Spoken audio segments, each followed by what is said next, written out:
Eh bien, bonjour à tous. Alors, ça sera une petite vidéo. La prochaine, ce sera sur mon Lego. Enfin, à voir si je mets pas encore quelque chose d'autre entre. Donc, les Lego me prennent pas mal du temps au niveau montage, tout ça, tout ça. J'expérimente encore, tout ça, tout ça. Donc, voilà. Donc, c'est une carte de capture plus orientée smartphone, clairement, parce que bon, c'est de l'USB-C et de l'USB-C de chaque côté. Enfin, USB-C plus adapteur vers USB, je sais plus quoi, standard. Donc voilà, donc elle accepte les signaux en 4K jusqu'à 60 Hz, mais attention, attention, accepte. Ça ne veut pas dire que vous pouvez enregistrer en 4K, donc c'est limité au 1080p 60 Hz. De toute façon, à ce prix-là, vous allez le voir maintenant. Donc à ce prix-là, voilà, vous ne pourrez pas avoir, clairement pas, voilà. Donc je vais ouvrir ça.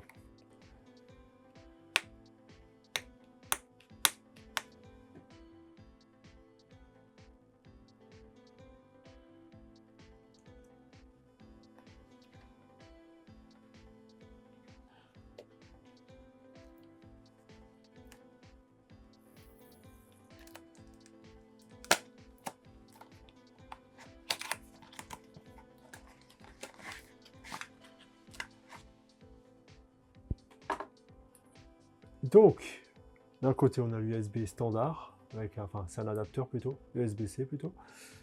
Et de l'autre, on a un USB-C. Donc ce côté-là, c'est clairement à brancher sur un périphérique qui supporte une sortie en vidéo en USB-C. Donc l'USB-C peut véhiculer un signal vidéo, d'où le fait que ces cartes de capture existent. Donc là, il y a aussi une entrée Power Delivery 100 watts pour charger votre périphérique ou votre smartphone pendant qu'il est branché. En toute logique, c'est uniquement de ce côté-là que le Power Delivery fonctionne. Donc ça, c'est l'entrée, en fait. L'entrée vidéo. Vous branchez ce que vous voulez. Ça envoie le signal vidéo jusqu'à ça, quoi. Donc si vous voulez utiliser votre smartphone pour capturer quelque chose d'une console, par exemple, il faudra brancher ça sur votre smartphone. Je vais tenter de le faire. Donc mon smartphone ne permet pas de... Il n'y a pas de vidéo, sortie vidéo sur mon smartphone, donc je ne pourrais pas tester avec le smartphone, mais je testerai avec la Switch. Donc pour vous expliquer le truc, c'est plus simple. Je branche l'entrée, enfin la sortie plutôt, vers le smartphone. Voilà. Ensuite, l'autre côté, donc l'entrée vidéo, je le branche sur la Switch, mais ça ne fonctionnera pas immédiatement. Si vous vous rappelez comment fonctionne la Switch, vous avez déjà pas branché l'alimentation du dock, bah, ça ne fonctionne pas, il n'envoie pas de signal vidéo vers le HDMI. Donc il faut qu'elle soit alimentée. Et c'est justement pour ça que l'entrée, je peux vous le montrer plus simplement comme ça, que cette entrée-là est utile. Il faudra donc que j'alimente. C'est comme ça que la Switch fonctionne après tout. Il faut que je branche une alimentation là-dessus. Donc peu importe quoi, il faut qu'elle soit suffisante. Pour que la Switch passe en mode dock, quoi, et qui renvoie le signal vers mon smartphone. Donc, voyons voir ce que je vais brancher. Tiens, justement, je vais en profiter pour déballer une batterie externe, là, que j'avais encore... j'avais pas déballé. Donc c'est pas très connu, hein. Enfin si, un petit peu, quoi. Pauvre éléphant. C'est sa seconde batterie que j'ai, elles sont franchement pas mal. Mais bon, comme dit, les batteries externes, c'est dans le temps qu'il faut voir. Si elles gonflent pas, si elles tiennent encore leur charge, etc. etc. Donc c'est une marque chinoise, hein, comme beaucoup de ces batteries. Donc elle a une particularité, donc c'est une 20 000 mAh. Voilà, c'est ce qu'ils disent. Donc elle a une particularité, c'est qu'elle a déjà des câbles intégrés. Je ne conseille pas en général, parce que si votre câble il foire ou il court-circuite, bah voilà, vous êtes emmerdé, autant le dire comme c'est. Donc plutôt... bon, faut aimer la couleur, c'est un peu... voilà. Donc elle a des câbles intégrés, comme vous pouvez le voir. Je vais utiliser celui-là, du coup, il y en a plusieurs. Bon, ça c'est un câble Lightning, clairement pour iPhone, pas pour moi.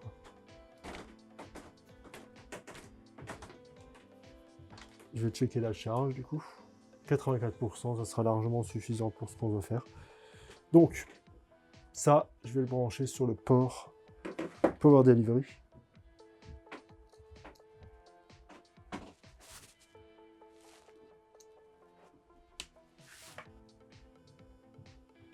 Donc ceci s'allume. Donc comme vous pouvez voir, j'ai l'image grâce au logiciel. Bon, j'utilise USB caméra sur Android. Si on me dit c'est pas trop mon truc le streaming, j'utilise pas mon smartphone pour ce genre de choses, donc cherchez pas à comprendre.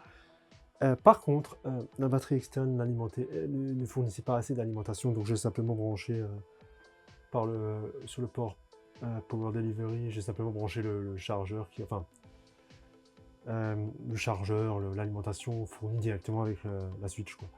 Donc il faudra voir avec quel chargeur que vous utilisez, hein. Mais bon, ça c'est typique avec la Switch, hein. Il faut l'alimenter pour qu'elle puisse sortir un signal pièce HDMI, qu'elle passe en mode dock. Mais autrement, vous n'aurez pas de problème, quoi. Vous pouvez voir, hein. Ne cherchez pas à comprendre la résolution totalement pas adaptée. Et basiquement, ça fonctionne. Vous avez un peu compris le principe, hein, donc je vais le répéter. C'est pas avec la Switch, vous n'avez pas le choix. C'est pas juste brancher l'entrée USB-C. Il faut aussi fournir une alimentation à la Switch pour qu'elle passe en mode dock. Mais ce ne sera pas le cas avec d'autres périphériques. Si par exemple vous avez un smartphone qui dispose d'une sortie vidéo, vous aurez juste à brancher dessus, en toute logique. Et le Power Delivery, ça sera un bonus pour charger en même temps. Voilà. On va passer sur OBS à présent pour voir un peu les caractéristiques de la carte de capture. Nous voilà sur OBS. Ceux qui connaissent OBS ne seront pas dépaysés. On va rajouter donc un périphérique de capture vidéo, c'est bien là. Je vais pas lui donner de nom. Alors déjà c'est pas la webcam. Ça doit être USB vidéo 3, ça doit être ça. Hein. Ouais, c'est bien ça. Ah, quelque chose s'affiche, c'est déjà très bien. Non, franchement c'est très bien, c'est très bien. On va mettre 1080p, donc on va le forcer à sortir du 1080p. FPS 60, parce que c'est ce qu'ils ont dit que ce serait. Hein. 1080p 60. Format vidéo, on a le YUY2, ça c'est vraiment pas mal. Hein. C'est un très bon format. Hein. C'est parce que le MJPEG c'est... Bon, je sais pas si ça va se voir, mais le MJPEG c'est le moins bien que vous pouvez avoir. Hein. C'est super compressé, les couleurs sont à l'ouest, donc franchement le YUY2 c'est vraiment très très très bien. L'espace de couleurs donc... Bon, avant ça, il y a aussi le NV12 sur certaines cartes, mais voilà, le YUY2, c'est vraiment bien. On va mettre Rec 709, donc SDR Rec 709. Il n'y a pas de HDR sur la Switch 1, donc on verra avec la Switch 2. Couleur limitée, comme c'est un peu comme ça dans l'industrie, hein, donc en streaming, tout ça, bref, limité. Et le reste devrait être bon, on va pas toucher à la mémoire tampon. Ah, je remarque qu'il n'y a pas de son. Donc c'est simple, il faut cliquer simplement sur ici. Ouais, c'est bien ici. Par défaut, il devrait trouver le périphérique.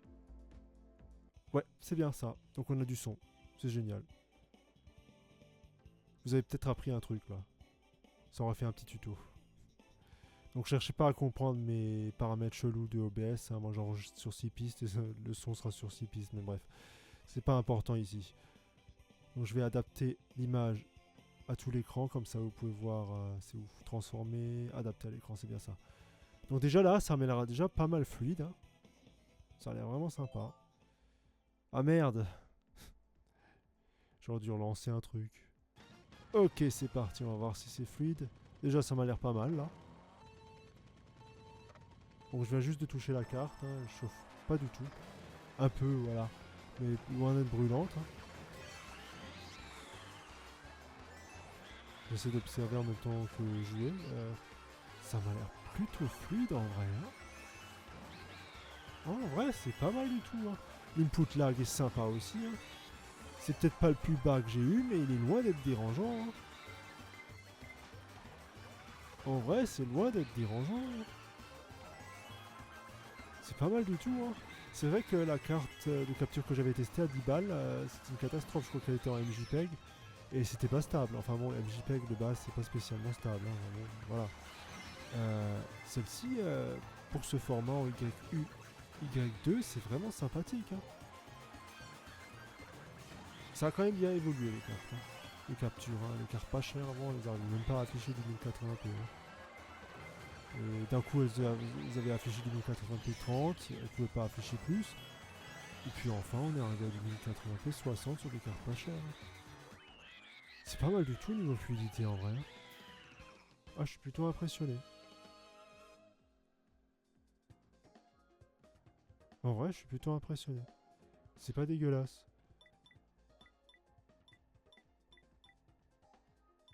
Ouais, l'input lag, il est pas dégueu. Là, je teste un peu. Pas la moyen de tester le plus précis qu'il y a. Le plus concret, le plus... Voilà. Mais en vrai, c'est sympathique. Je sais que je parle beaucoup, mais...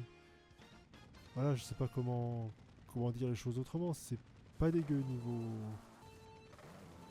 niveau couleur, déjà, c'est un bon format. Et voilà, il n'y a pas grand chose d'autre à dire. C'est plutôt fluide. Est-ce que c'est aussi fluide qu'une carte à 200 balles? Pas vraiment, je pense pas. Mais est-ce que ça se voit tellement? Pour les hardcore gamers peut-être, mais pour le joueur casu, franchement, not bad. Not bad. Donc j'ai une bonne impression de ça. Donc voilà, ce sera la fin de la vidéo. J'espère que ça vous a plu. C'est une vidéo rapide, hein, un peu dégueulasse, à l'arrache, hein, comme toutes les vidéos. C'est seulement les vidéos Lego, limite, c'est les plus propres. Enfin voilà, si vous avez aimé, abonnez-vous, hein, pouce vers le haut, ça m'aide beaucoup. Et voilà, c'est tout. Hein. A plus les gens.